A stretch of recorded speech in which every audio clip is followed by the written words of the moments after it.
Madam आरो लोगोसे सालबारि कलेजनि गोरायुं सार आरो लोगोसे आंनि अनजालु फरायसा फरायसुलि नोंथांमोननिसिम गासैनिसिम आंनि गोसो गोरबोनिफ्राय अननाय आरो सिबिनायखौ बावहरग्रोनाय जाबाय। आं दोंसे खन्थाइ आवरायगोन। खन्थाइ माने दंमोनब्लाबो आङो गोबां आवरायनो समनिबो आंखाल जायो, ओंखायनो खन्थाइया जाहैबाय आवरायनो गोनां जाहैबाय दावहा थिलियाव।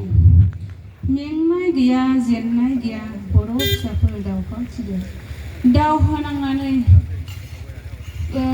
नांनानै बेसेन गोसा जिउखौ दान होनानै लाबोदों दिनै गोजोननि रादाब, नाथाय गैया दाबो खौसेथिना बर' फिसाफोरा। दावहा थिलियाव दावहा नांनानै जिउ हगारनाय बर' फिसाफोरनि बिमानि बिखायाव दासिमबो अर जानानै जोंबाय दं।